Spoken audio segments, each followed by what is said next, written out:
اس channel کا ادارہ عبقری سے کوئی تعلق نہیں۔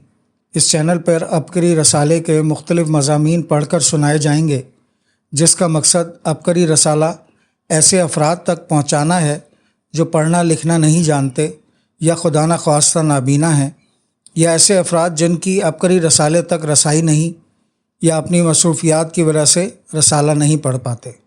چینل کو بہتر بنانے کے لیے اگر آپ کی کوئی رائے ہے تو کمنٹ میں ضرور بتائیں تاکہ اس چینل کو بہتر سے بہتر بنایا جا سکے۔ شکریہ۔ بسم اللہ الرحمن الرحیم۔ اللہم صلی علی محمد کما تحب و ترضی لہ۔ آئیں بندش لگوائیں۔ قسط نمبر 26، صفحہ نمبر 21 اکتوبر کے شمارے میں۔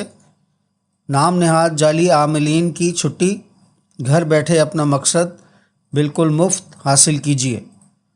بندش کا سرتاج عمل خود کیجیے۔ محمد حفیظ گجرات سے اپنا مسئلہ بیان کرتے ہیں۔ موبائل نے بیٹے کا مستقبل برباد کر دیا، بندش لگا دیں۔ محترم شیخ الوظائف، السلام علیکم۔ میں کئی سال سے عبقری رسالہ باقاعدگی کے ساتھ پڑھ رہا ہوں۔ سفلی جادو اور سحر ستی جیسے مسائل کا شکار ہوں۔ پورا یقین ہے کہ روحانی اعمال کی برکت سے یہ مسائل جلد حل ہو جائیں گے، لیکن ایک مسئلہ جو اس سے بھی خطرناک محسوس ہو رہا ہے وہ بڑے بیٹے سے متعلق ہے۔ وہ سارا دن گھر میں فارغ بیٹھا موبائل پر گیمز کھیلتا رہتا ہے، حالانکہ اب اس کی عمر کمانے کی ہے۔ درزیوں کا کام بھی سکھایا ہوا ہے، مگر اس کے باوجود سارا دن موبائل پر اپنا وقت ضائع کرتا ہے۔ موبائل فون کا دیوانہ ہو چکا ہے۔ اگر اسے منع کیا جائے تو بدتمیزی پر اتر جاتا ہے۔ اس کی باتیں سن کر دل بہت دکھی ہوتا ہے۔ چھوٹا بیٹا بھی اس کی حرکتیں دیکھ کر اسی کی طرف مائل ہو رہا ہے۔ میں نے بہت کوششیں کر کے دیکھ لیں مگر ناکام رہا۔ آپ سے درخواست ہے کہ اس کے موبائل استعمال کرنے پر بندش لگا دیں تاکہ اس کی اور ہماری زندگی میں سکون میسر ہو اور اس کا مستقبل خراب نہ ہو۔ آپ کا انتہائی مشکور ہوں گا۔ ان کو بندش کے عمل میں جو بات بتائی گئی وہ یہ ہے، آپ اپنے بیٹے کی استعمال شدہ بنیان یا قمیض لیں، موبائل اور بیٹے کی جن برائیوں پر بندش لگانا چاہتے ہیں ان کا تصور کر کے اس پر روزانہ اول و آخر درود پاک کے ساتھ 45 بار یا کاشف البلایا پڑھ کر دم کریں۔ اگر روزانہ بنیان یا قمیض پر دم کرنا ممکن نہ ہو تو تصور میں رکھ کر یہ عمل کریں۔ مسئلہ کے حل تک عمل جاری رکھیں۔ جلد ہی انشاءاللہ بیٹے کے عیبوں پر بندش لگ جائے گی۔ قارئین، اگر آپ بھی ایسے مسائل کا شکار ہیں تو اس عمل کی اجازت ہے۔ یہ عمل بندش کا سرتاج عمل ہے جو کہ آپ کے مسائل کو سامنے رکھتے ہوئے ہر ماہ نیا شائع کیا جائے گا۔ ہر ماہ اس عمل میں شامل ہوں اور مختصر عمل کر کے اپنے پیاروں کی برائیوں پر بندش لگا کر انہیں آفات، بلیات اور مصائب سے محفوظ رکھیں۔ بندش سے مراد کسی چیز کو باندھنے کے ہیں۔ یہ عمل خیر اور شر دونوں میں چلتا ہے۔ یہ انتہائی طاقتور اور باکمال عمل ہے۔ آپ پریشان ہیں، کسی مسئلے کا شکار ہیں، یا آپ کا مسئلہ ایسا ہے جو یہاں نہیں لکھا جا سکتا، تو آج ہی خط لکھیے اور اپنا مسئلہ تفصیل سے اپنی والدہ کا نام اور پیدائش تاریخ، مہینہ اور سال کے ساتھ لکھیں۔ اگر آپ اپنے مسئلے سے متعلق عمل رسالے کے بجائے بذریعہ خطوط چاہتے ہیں تو اپنے خط کے ساتھ جوابی لفافہ ڈاک ٹکٹ لگا کر بھیجیں۔ قارئین، اس عمل کے عامل حضرات منہ مانگی رقم موصول کرتے ہیں، مگر الحمدللہ عبقری آپ کو بالکل مفت دے رہا ہے۔ آسان ٹوٹکوں سے پیچیدہ بیماریوں کا علاج۔ طیبہ میرپور خاص سے اپنے تجربات بیان کرتی ہیں۔ قارئین السلام علیکم۔ میں گزشتہ کئی سال سے عبقری میگزین کی قاریہ ہوں، جس کی وجہ میری زندگی میں بہت سے ٹوٹکے شامل ہو گئے۔ مختلف بیماریوں کی صورت میں انہیں عرصہ دراز سے خود بھی استعمال کر رہی ہوں اور لوگوں کو بھی بتا رہی ہوں، جس سے شفا نصیب ہوتی ہے۔ ان میں سے چند ایک مشاہدہ تحریر کر رہی ہوں، انشاءاللہ لوگوں کو بہت فائدہ ہوگا۔ پیٹ کا مسئلہ منٹوں میں حل۔ اکثر بچوں کا پیٹ خراب ہو جاتا ہے جس کی وجہ سے بعض اوقات تو الٹیاں آنا شروع ہو جاتی ہیں یا موشن لگ جاتے ہیں۔ مختلف ادویات استعمال کرنے کے باوجود بھی افاقہ نہیں ہوتا۔ ایسی صورت میں مؤثر ثابت ہونے والے گھریلو ٹوٹکے تحریر کر رہی ہوں۔ 1 چمچ سونف، تھوڑے سے پودینے کے پتے، چند سبز چھوٹی الائچی کے دانے، 4 کپ پانی میں ڈال کر اچھی طرح پکائیں اور حسب ذائقہ چینی یا شکر ملا کر وقفے وقفے سے بچے کو پلانے پیٹ ٹھیک ہو جاتا ہے۔ دست روکنے کے لیے مجرب ٹوٹکا: اگر زیادہ موشن آنا شروع ہو جائیں اور کسی بھی طرح ختم نہ ہو رہے ہوں تو ایک اور سادہ سا نسخہ ہے کہ لیموں کے بیج کی گری نکال کر پیس لیں اور اسے پانی میں ملا کر مریض کو پلائیں تو فوراً موشن رک جاتے ہیں۔ یہ نسخہ بچے اور بڑے سب استعمال کر سکتے ہیں، انشاءاللہ شفا ہوگی۔ سخت بخار کا توڑ: بعض لوگوں کو بخار ہو جاتا ہے جو اترنے کا نام نہیں لیتا اور جسم میں کافی کمزوری ہو جاتی ہے۔ ایسے افراد کے لیے ایک آسان علاج پیش خدمت ہے۔ 2 عدد منقع لیں، اس کے بیج نکال کر توے پر گرم کریں اور پھر اس کو کالی پسی ہوئی مرچ سے بھر کر مریض کو کھلا دیں۔ چند دن یہ نسخہ استعمال کریں، انشاءاللہ جلد ہی بخار اتر جائے گا اور مریض بالکل صحت یاب ہو جائے گا۔ درود پاک کی برکت سے سب کچھ مل گیا۔ محترم شیخ الوظائف، السلام علیکم۔ قارئین کی خدمت میں درود پاک کے چند کمالات پیش کرنا چاہتی ہوں جن سے مجھے ذاتی طور پر بہت فائدہ ملا ہے۔ درود پاک ایک ایسا خزانہ ہے جس سے دل کی ہر دعا قبول ہوتی ہے۔ درود پاک وہ عبادت ہے جو ریاکاری میں بھی قبول ہے۔ وضو کے بعد ایک بار درود پاک پڑھ کر ہاتھ پر پھونک مار کر چہرے پر پھیر لیں تو بے رونق چہرہ منور ہو جاتا ہے۔ دلکش آواز کے لیے: الائچی یا پانی پر 121 بار کوئی بھی درود پاک پڑھ کر پینا آواز کو دلکش بناتا ہے۔ پہلے میری عادت تھی کہ میں وظائف بدل بدل کر پڑھتی تھی، ہر روز کوئی نئی تسبیحات پڑھتی تھی، سکون نہ تھا، مگر درود پاک نے دل کو قرار دیا۔ شریف کی برکت سے ہی مجھے تسبیح خانہ ملا۔ اللہ سے دعا کرتی تھی کہ اس درود کی برکت سے سچے در اور کامل ولی سے ملائے جو رب کے قریب کر دے، اور پھر ایسا ہی ہوا۔ تسبیح خانے سے جو ملا، اب دل سے دعا نکلتی ہے کہ اللہ تعالیٰ آپ اور تسبیح خانے کو قیامت تک سلامت رکھے، آمین۔ صفحہ نمبر 22 پر تجربات رومی: وزیر اعظم کی مسترب دعا سے بچے کی جان بچ گئی۔ قارئین السلام علیکم۔ قرآن کی یہ آیت مبارکہ أَمَّن يُجِيبُ الْمُضْطَرَّ إِذَا دَعَاهُ، اس آیت مبارکہ کا مفہوم یہ ہے کہ جب رب سے بیچارگی کی حالت، مجبوری کی حالت میں مانگو، وہ رب سننے والا ہے۔ جب انسان لاچار اور بے یار و مددگار ہو جائے تو وہ رب مدد فرماتا ہے جو آپ کی شہر سے زیادہ قریب ہے۔ وَنَحْنُ أَقْرَبُ إِلَيْهِ مِنْ حَبْلِ الْوَرِيدِ۔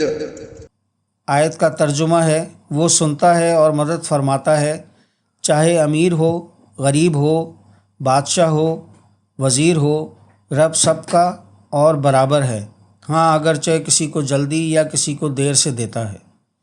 پاکستان کے وزیر اعظم فیروز خان نون کہتے ہیں کہ وہ لندن سے ہندوستان بذریعہ بحری جہاز آ رہے تھے اور ان کا کنبہ بھی ہمراہ تھا۔ ان کے چھوٹے بیٹے کو نمونیا ہو گیا۔ اس زمانے میں بحری جہاز میں جو مرتا تھا اس کو تخت پر رکھ کر سمندر کے حوالے کر دیا جاتا تھا۔ فیروز خان کہتے ہیں، میں نے جہاز میں موجود طبیب سے رابطہ کیا۔ معائنے کے بعد طبیب نے دوائی تجویز کی، لیکن جو دوائی تجویز کر دی تھی وہ جہاز میں ختم ہو چکی تھی۔ اب بیماری کی شفا بھی اسی دوا میں تھی۔ فیروز خان بہت پریشان، آخر مجبور ہو کر بیٹھ گئے۔ سوچنے لگے اگر بچے کی فوتگی ہو گئی تو مجبوراً سمندر کے حوالے کرنا پڑے گا۔ اس کی ماں کے لیے قبر کی شکل میں کوئی نشانی باقی نہیں رہے گی۔ اس کشمکش میں فیروز خان مرحوم نے جائے نماز بچھائی، 2 نفل حاجت کے پڑھ کر اللہ تعالیٰ کے سامنے گڑ گڑانا شروع کیا، روئے اور اللہ کے حضور ساری حاجت رو رو کر پیش کی کہ اگر اب کچھ دوا اور شفا نہ ہوئی تو بچے کی موت واقع ہو جائے گی۔ دعا مانگ کر فیروز خان مرحوم اپنے کمرے سے باہر نکلتے ہیں اور ایک شخص کو اپنے قریب آتا دیکھتے ہیں۔ وہ شخص آیا اور کہنے لگا کہ میں ہندوستان واپس جا رہا ہوں، جتنا عرصہ انگلستان میں رہا آپ سے ملاقات کا خواہش مند رہا، لیکن مصروفیات کے پیش نظر ملاقات نہ ہو سکی۔ اب الحمدللہ میں ڈاکٹری مکمل کر کے واپس جا رہا ہوں۔ فیروز خان مرحوم نے موجودہ مشکل کا تذکرہ اس جوان سے کیا تو جوان کی زبان سے بھی اس دوا کا نام نکلا جو طبیب نے کہی تھی۔ جوان کہنے لگا یہ دوا انگلستان میں میرے پاس میرے صندوق میں موجود تھی، ہو سکتا ہے صندوق میں ابھی بھی ہو۔ وہ بھاگتا ہوا گیا اور صندوق کھول کر دیکھتا ہے دوا تھوڑی سی بچی ہوئی ہے۔ دوائی بچے کو دی اور بچے کی صحت یابی کا سفر شروع ہو گیا۔ بس ان کا وہ گڑ گڑانا رب کو اچھا لگا اور اس نے اس جوان کو مسیحا بنا کر بھیجا۔ بحوالہ کتاب چشم دید فیروز خان نون۔ ہمارا رب بہت کریم بہت رحیم ہے۔ لوگوں کے سامنے ہاتھ پھیلانے کے بجائے اس رب کے سامنے ہاتھ پھیلائیں جو رب کا حکم ہوتا ہے۔ جب رب کا حکم ہوتا ہے تو بڑے بڑے بادشاہوں کو بے یار و مددگار کر دیتا ہے۔ صفحہ نمبر 22 پر کسان بھائیوں کے لیے ٹوٹکے ہیں، آئیے ان کا مطالعہ کرتے ہیں۔ آج کے دور میں زراعت کو صرف گندم یا چاول تک محدود رکھنا سمجھداری نہیں۔ اگر ہم جدید اور مسنون طریقہ اپنائیں تو کم زمین سے بھی زیادہ کمائی ممکن ہے۔ مثال کے طور پر گندم کے مقابلے میں کینولا ایک نہایت فائدہ مند فصل ہے جو کم پانی مانگتی ہے اور اس کا تیل قیمتی ہوتا ہے۔ اس سے فی ایکڑ 2 سے 3 گنا زیادہ آمدنی حاصل کی جا سکتی ہے۔ اسی طرح لہسن کی کاشت آسان ہے، لیکن ہم آج بھی 70% لہسن باہر سے منگواتے ہیں، حالانکہ یہ مقامی طور پر خوب اگ سکتا ہے اور گندم سے دگنا نفع دے سکتا ہے۔ دوسری طرف پھولوں کی کاشت جیسے گلاب نہ صرف بیچنے کے لیے فائدہ مند ہیں بلکہ ان سے گلقند، عطر اور دیگر اشیاء بنا کر بھی اچھی آمدنی حاصل کی جا سکتی ہے۔ جانوروں کا پالنا آج بھی کسانوں کے لیے دیہی ATM کی حیثیت رکھتا ہے اور جدید ہائیڈروپونک طریقے سے چھوٹی جگہ میں چارہ اگا کر دودھ کا کاروبار چھوٹے گھروں میں بھی ممکن ہے۔ مزید برآں مربوط کاشتکاری کا ماڈل جیسے چاول، مچھلی کو ایک ساتھ پالنا، ایک ہی زمین سے 2 ذرائع سے فائدہ ہوتا ہے۔ اگر کسان صرف ایک فصل پر انحصار کرنے کے بجائے زمین کو مختلف حصوں میں تقسیم کریں تو خطرہ کم اور آمدنی کے ذرائع زیادہ ہو سکتے ہیں۔ اب وقت ہے کہ ہم پرانے طریقے چھوڑ کر زراعت کو ایک نفع بخش کاروبار سمجھیں اور سمجھداری سے فیصلہ کریں۔ قدرتی کھاد بنائیے۔ انڈے کے چھلکے ایک قدرتی اور مفید کھاد کے طور پر استعمال ہوتے ہیں جو زہریلی ادویات کے متبادل کے طور پر نہایت موزوں ہیں۔ پاکستان میں ہر سال کروڑوں انڈے استعمال کیے جاتے ہیں، لیکن ان کے چھلکے کو اکثر ضائع کر دیا جاتا ہے، حالانکہ یہ چھلکے غذائیت سے بھرپور ہوتے ہیں اور مٹی کی زرخیزی میں اضافہ کرتے ہیں۔ مرغی کے انڈے کا چھلکا 96% کیلشیم کاربونیٹ پر مشتمل ہوتا ہے جو مٹی میں کیلشیم کی کمی کو پورا کرتا ہے، تیزابیت کو کم کرتا ہے اور پودوں کی جڑوں کی خوراک جذب کرنے کی صلاحیت کو بہتر بناتا ہے۔ چھلکے میں دیگر معدنیات جیسے سلفر، میگنیشیم، سوڈیم اور پوٹاشیم بھی موجود ہوتے ہیں۔ انڈے کے چھلکے گونگے اور کیڑوں کے خلاف قدرتی رکاوٹ بنتے ہیں۔ صفحہ نمبر 23 آمنہ کراچی سے لکھتی ہیں، چٹکی بھر جڑی بوٹی بلڈ کینسر کا دیسی علاج۔ محترم حکیم صاحب السلام علیکم، اللہ تعالیٰ آپ کو سلامت رکھے آپ کے بتائے گئے دیسی نسخے حقیقتاً کمال کا درجہ رکھتے ہیں، ان سے بہت نفع پایا ہے۔ تھیلیسیمیا کے مرض کے لیے مجرب نسخہ۔ ایک شخص جو بچپن سے تھیلیسیمیا کے مرض کا شکار تھا، ہر مہینے خون کی بوتل لگوانی پڑتی تھی۔ جسمانی کمزوری، منہ کے چھالے، ٹانگوں کی اکڑن اور روزمرہ زندگی کے لیے بے پناہ مشکلات اس کی قسمت میں بن چکی تھیں۔ حتیٰ کہ موٹر سائیکل بھی نہیں چلا سکتا تھا اور چلتے چلتے گر جاتا تھا۔ میں نے عبقری کے ایک شمارے میں دھماسا بوٹی کے بارے میں پڑھا اور بعد میں سملو بوٹی پر آپ کا پروگرام دیکھا۔ میں نے ان دونوں جڑی بوٹیوں کو باریک پیس کر 0 سائز کے کیپسول میں بھر کر صبح شام کھانے کے بعد استعمال کرنے کا کہا۔ ان کے خون کا لیول جو ہمیشہ 3 یا 4 رہتا تھا وہ 9 تک پہنچ گیا اور خون لگوانے کی ضرورت تقریباً ختم ہو گئی۔ الحمدللہ وہ کئی سال سے صحت مند زندگی گزار رہا ہے۔ بلڈ لیول 10 ہے، تھیلیسیمیا کی کوئی علامت باقی نہیں۔ وہ ہمیں اور آپ کو دعائیں دیتا ہے اور اپنی طرح کے دوسرے مریضوں کو بھی اس دوا کے بارے میں بتاتا ہے جنہیں بہت فائدہ ہو رہا ہے۔ یہ اللہ کا نظام ہے کہ اس نے زمین میں ایسے معجزاتی پودے اور جڑی بوٹیاں رکھی ہیں جو لا علاج بیماریوں کا حل بن گئے ہیں۔ ان 2 بوٹیوں کا کوئی نقصان نہیں، بس مقدار جتنی بتائی گئی اس کا خیال رکھیں اور پانی کا زیادہ استعمال کریں۔ کچھ افراد کو ابتدا میں تھوڑی پیاس یا بے چینی محسوس ہو سکتی ہے، لیکن یہ مسئلہ عارضی ہوتا ہے۔ بلڈ کینسر کا دیسی علاج۔ فیروزہ یاسمین بلڈ کینسر کا دیسی علاج بتاتی ہیں۔ ہمارے محلے کی ایک خاتون کی بیٹی جس کی شادی کو چند سال ہوئے تھے اور 2 چھوٹے بچے بھی تھے، اچانک شدید بیمار ہو گئی۔ تشخیص پر معلوم ہوا کہ اسے بلڈ کینسر ہے۔ یہ خبر پوری فیملی پر بجلی بن کر گری۔ غربت، چھوٹے بچے، مہنگا علاج اور پھر والدہ کا صدمہ، سب کچھ مل کر قیامت بن گیا۔ انہی دنوں اس کی بہن نے ہم سے رابطہ کیا، روتے ہوئے مدد کی درخواست کی۔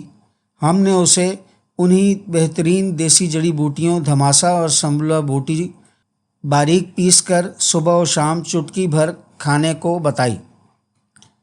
پورا 1 ماہ مسلسل اس نے یہ نسخہ آزمایا اور ساتھ حامیم لا ینصرون مسلسل پڑھ کر پانی پر دم کر کے پیتے رہے، جس سے طبیعت سنبھلنے لگی، چہرے پر رونق آنے لگی اور جسم میں قوت محسوس ہونے لگی۔ نہ کوئی مہنگی دوا، نہ ہسپتال کا بوجھ، صرف دیسی جڑی بوٹیوں اور اللہ کے نام کی طاقت سے شفا یابی مل گئی۔ آج وہ کافی بہتر صحت کی طرف لوٹ رہی ہے اور ہمیں دعائیں دے رہی ہے۔ گلے ہوئے پیاز سے زندگی آسان، حیران کن ٹوٹکا۔ محمد آصف آزاد کشمیر سے لکھتے ہیں، السلام علیکم قارئین، چند ٹوٹکے ہمارے خاندان میں بہت استعمال کیے جاتے ہیں، ہر بار 100% نتائج ہی ملتے ہیں۔ میں ان رازوں سے پردہ اٹھا رہا ہوں اور ساتھ ہی اللہ پاک سے دعا ہے کہ وہ انہیں عوام الناس کے لیے نفع بخش بنائے اور سب کی صحت جیسی عظیم نعمت عطا فرمائے۔ سانپ سے خوفزدہ ہونا چھوڑ دیں۔ میں پہاڑی علاقے کا رہائشی ہوں۔ ہمارے علاقے میں جولائی سے اکتوبر تک سانپ کاٹنے کے واقعات کثرت سے ہوتے ہیں۔ سانپوں کو پیاز کی بو بہت تکلیف دیتی ہے۔ اگر کسی جگہ پر پیازوں کے چھلکے بھی موجود ہوں تو وہاں سانپ نہیں آتے، لہٰذا اگر گھر کے آس پاس گلے سڑے پیاز اور اس کے چھلکے پھینک دیے جائیں تو اس طرح گھر کو سانپ سے محفوظ بنایا جا سکتا ہے۔ خراب انگلیوں کا علاج۔ ایسے افراد جنہیں کسی وجہ سے پورا دن جوتے پہنے ہوتے ہیں، اکثر ان کے پاؤں کی انگلیوں کے درمیان جلد خراب ہو کر گلنا شروع ہو جاتی ہے۔ ایسی متاثر جگہ پر ہلدی کی 1 چٹکی ڈال دی جائے تو صرف چند بار کے استعمال سے زخم بالکل ٹھیک ہو جاتا ہے۔ دانتوں کے لیے قدرتی ٹوتھ پیسٹ۔ سرسوں کا تیل، نمک اور پسا ہوا لہسن اگر ایک چھوٹی پیالی میں مکس کر کے انگلی کی مدد سے دانتوں پر بطور پیسٹ استعمال کیا جائے تو اس سے نہ صرف دانت صاف ہوتے ہیں بلکہ ریشہ بھی نکل جاتا ہے اور اگر درد ہو رہی ہو تو وہ بھی ختم ہو جاتی ہے۔ شدید کھانسی سے نجات پائیں۔ شدید کھانسی کی صورت میں سونٹھ یعنی خشک ادرک چبانے یا توے پر چھوارے گرم کر کے کھانے سے کھانسی سے نجات مل جاتی ہے۔ کان میں درد ہے تو یہ قطرہ کان میں ڈالیں۔ اگر کان میں شدید درد ہو تو 1 عدد لہسن کی پوتھی لے کر اسے پہلے اچھی طرح تیل سرسوں زیتون وغیرہ میں ڈال کر گرم کریں، پھر تھوڑا ٹھنڈا کر کے کان میں ڈالیں۔ انشاءاللہ تھوڑی دیر میں درد میں افاقہ ہونا شروع ہو جائے گا۔ لہسن نہ صرف کان کے درد کے لیے مفید ہے بلکہ اگر اس کی چٹنی بنا کر استعمال کی جائے تو کمر کا درد بھی ختم ہو جاتا ہے۔ نمونیا کا خاتمہ بغیر کسی دوا کے۔ پہاڑی علاقوں میں موسم بہار اور موسم برسات میں ایک بہت قیمتی جڑی بوٹی اگتی ہے جسے گچھی کہتے ہیں۔ اس جڑی بوٹی کے بہت سے طبی فوائد ہیں۔ جس مقصد کے لیے یہ سب سے زیادہ استعمال ہوتی ہے وہ بچوں کو ہونے والا نمونیا ہے۔ ایسے بچوں کو اس جڑی بوٹی کا سوپ بنا کر اگر پلایا جائے تو نمونیا بغیر کسی دوائی کے استعمال سے ختم ہو جاتا ہے۔ بارش میں بیمار ہونے والوں کے لیے ٹوٹکا۔ اکثر لوگ بارش میں نہانے کے بعد بیمار پڑ جاتے ہیں۔ ایسے افراد اگر بارش میں نہانے کے بعد فوراً پانی پی لیں یا پھر غسل کر لیں تو بیمار نہیں ہوں گے۔ پہاڑی علاقے میں ایک اور جڑی بوٹی اگتی ہے جس کو سنبل کہتے ہیں۔ اگر اس کی جڑ یا پتوں کا سفوف بنا کر زخم پر لگایا جائے تو زخم جلدی ٹھیک ہو جاتا ہے اور ریشہ پیپ وغیرہ بھی نہیں پڑتی۔ اگر ریشہ پڑ جائے تو اس پر دیسی گھی کی چوڑی باندھنے سے ریشہ ختم ہو جاتا ہے۔ اس کے علاوہ لونگ کا قہوہ بھی ریشے کے لیے استعمال کرنا مفید ثابت ہوتا ہے۔ صفحہ نمبر 25 پر الجھے خطوط سلجھے جواب۔ یہ جی ہاں، اس میں بھی قارئین اپنے مسائل بیان کرتے ہیں اور ان کو شیخ الوظائف کی طرف سے جوابات دیے جاتے ہیں۔ کیا نشہ چھوڑنا ممکن ہے؟ سعد الرحمن کراچی سے سوال کرتے ہیں، میری شادی اچھی جگہ ہوئی، ابتداء میں تعلقات بھی بہترین رہے، مگر جب سے اہلیہ کو پتہ چلا ہے کہ میں شراب کا نشہ کرتا ہوں وہ ناراض ہے، حالانکہ میں عادی نہیں ہوں۔ کبھی کبھار دوستوں کی محفل ہوتی ہے۔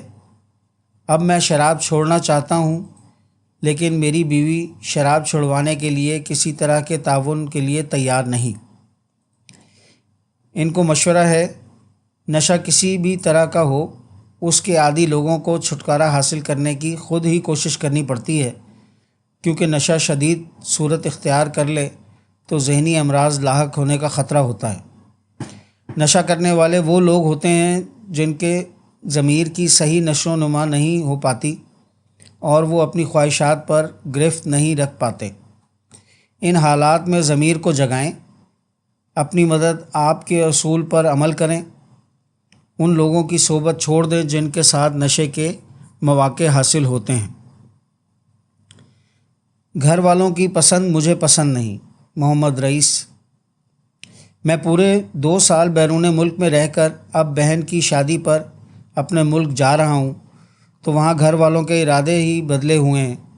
انہوں نے مجھ سے ذکر کیے بغیر میری منگنی کر دی اور حیرت یہ ہے کہ مجھے اب بتایا جب کہ بہن کا رشتہ مل گیا۔ بہن نے لڑکی کی تصویر مجھے بھیج دی۔ میں اس سے شادی پر رضامند نہیں، غصے میں آ کر دل چاہتا ہے کہ شادی میں ہی نہ جاؤں۔ ان کو مشورہ ہے منگنی پر آپ کو صرف اس لیے غصہ ہے کہ اس کا فیصلہ گھر والوں نے کیا ہے۔ یہ تو اچھی بات ہے کہ اپنوں نے آپ کے بارے میں سوچا۔ اب ناراض ہوئے بغیر غصے کے جذبات پر قابو رکھتے ہوئے پرسکون ہو کر اس لڑکی کے بارے میں سوچیں جس کی تصویر دیکھی ہے۔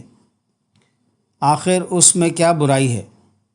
اگر پھر بھی دل کو اطمینان نہ دے تو بہن کی شادی پر جائیں تو لڑکی کو دیکھ لیں۔ دلاور مردان سے، بیٹا بہت شرارتی ہے۔ میرا بیٹا 10 سال کا ہے، وہ اس قدر شریر ہے کہ سب ہی اس سے عاجز ہیں۔ کیا گھر اور کیا باہر، کہیں چین نہیں۔ اسکول سے بھی شکایتیں آتی ہیں، سزا ملتی رہتی ہے۔ افسوس تو یہ ہے کہ اس کے دوست بھی اسی جیسے ہیں۔ میری دکان ہے، تعلیم زیادہ نہیں، اس لیے مجھے اپنے بچے کو تعلیم دلوانے کا بہت شوق تھا، جو اب افسوس میں بدل رہا ہے۔ بیوی کہتی ہے اس کو کام پر بٹھا دو، یہ نہیں بدلے گا۔ ان کو مشورہ ہے مایوس نہ ہوں، کیونکہ عادات یا شرارتیں پیدائشی نہیں ہوتیں، یہ صحبت اور ماحول سے بنتی ہیں اور بگڑتی ہیں۔ تعلیم چھڑوا کر کام پر وقت گزروائیں گے تو ان لوگوں کی عادات اپنائے گا جو اس کے ساتھ ہوں گے۔ اس لیے بہتر یہ ہے کہ کئی گھنٹے گھر سے باہر شرارتی لڑکوں میں رہنا بند کریں، اسکول پابندی سے بھیجیں اور ہوم ورک کروانے کا خیال رکھنے کے ساتھ اس کو اپنی دکان پر اپنے ساتھ بٹھائیں تاکہ وہ آپ کی صحبت میں رہے اور بہتری آئے۔ 10 سال کا بچہ بلوغت کی طرف بہت تیزی سے بڑھتا ہے، اس عمر میں اس کو بے راہ روی سے بچانا بے حد ضروری ہے۔ تعلیم میں بہتر ہوگا تو شرارتیں کرنے کا وقت نہیں ملے گا، اس کے ساتھ اس کو اچھائی برائی کا فرق بھی معلوم ہوتا جائے گا۔ محمد فاروق پوچھتے ہیں، اپنا وطن چھوڑنا چاہتا ہوں، میں ملک سے باہر جانے کا خواہش مند ہوں، میرا یہاں دل نہیں لگتا، کچھ بھی اچھا محسوس نہیں ہوتا۔ دنیا کے بارے میں کافی معلومات ہیں، جانتا ہوں کہ اور بھی کئی ممالک ہیں جہاں اس ملک سے زیادہ مسائل ہیں۔ میں چاہتا ہوں کہ اپنے ملک کے بارے میں اچھا سوچوں۔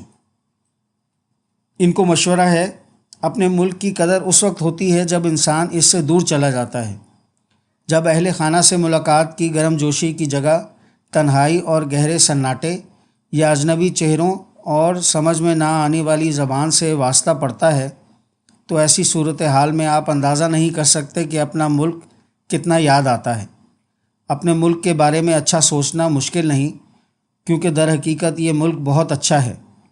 مضبوط قوت ارادی سے مدد لے کر منفی خیالات پر قابو پا سکتے ہیں۔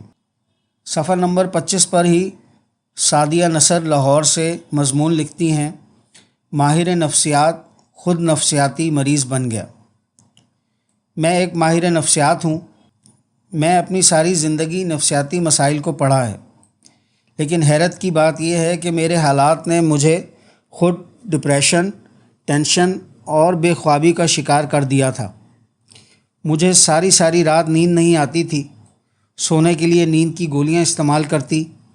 میری 19ویں گریڈ میں ترقی حاسدین کو برداشت نہ ہوئی اور انہوں نے اتنی سازشیں کیں کہ نوکری سے ہاتھ دھو بیٹھی اور مایوسی اور نا امیدی کے اندھیرے کنویں میں گم ہو کر رہ گئی تھی۔ منہ کا ذائقہ تک بدل گیا تھا، کچھ کھانے کا دل نہیں کرتا تھا، جو بھی کھاتی کڑوا محسوس ہوتا تھا۔ اس کے ساتھ ساتھ میں خود اعتمادی مکمل طور پر کھو چکی تھی۔ پھر ایک دن میں موبائل استعمال کر رہی تھی تو عبقری کی ایک پوسٹ میری نظر سے گزری، جس میں لکھا تھا کہ جو کوئی سورہ طلاق کی آیت نمبر 3 کا یہ حصہ وَمَن يَتَوَكَّلْ عَلَى اللَّهِ فَهُوَ حَسْبُهُ ہر نماز کے بعد 11 بار پڑھتا ہے، اس کی ٹینشن، غم، پریشانی دور ہو جاتی ہے۔ میں نے اس آیت مبارکہ کو زبانی یاد کر لیا اور باقاعدگی کے ساتھ ہر نماز کے بعد پڑھنے کا معمول بنا لیا۔ ابھی 20 دن نہیں گزرے تھے کہ اس آیت مبارکہ کے کمالات نظر آنے لگے، میری مایوسی دور ہونے لگی، دل میں سکون کی کیفیت پیدا ہو گئی اور میرے ذہن کا بوجھ ہلکا ہو گیا اور منہ کا ذائقہ بھی ٹھیک ہو گیا۔ مجھے ایسا محسوس ہوتا جیسے میرے کندھوں پر بہت زیادہ بوجھ تھا جو اب اتر گیا اور میں ہلکا پھلکا محسوس کر رہی تھی۔ نیند میں بے چینی رہتی تھی، اب پرسکون نیند آتی ہے۔ اس عمل سے ذکر میں دل لگا اور نماز میں کیفیت بھی ملنے لگ گئی اور نماز چھوٹ جانے کی غفلت اور لاپرواہی بھی دور ہو گئی۔ میں اب بھی اس آیت کا ذکر ہر نماز کے بعد کرتی ہوں، اس عمل کی برکت سے میرے اندر دوبارہ سے خود اعتمادی پیدا ہوتی ہے۔ اب تک کے لیے اتنا ہی، ملتے ہیں اگلی ویڈیو میں انشاءاللہ، تب تک کے لیے اللہ حافظ۔ کوشش کریں ہمیشہ عبقری کے آفیشیل یوٹیوب، فیس بک، ٹویٹر، انسٹاگرام اور what's app groups like, share اور سبسکرائب کریں۔ آپ کی سہولت کے لیے ان کے لنکس ڈسکرپشن میں بھی دیے جا رہے ہیں۔ اللہ ہمیں خیر پھیلانے کا ذریعہ بنائے اور ہماری کاوشیں قبول فرمائے، آمین۔ السلام علیکم ورحمۃ اللہ وبرکاتہ۔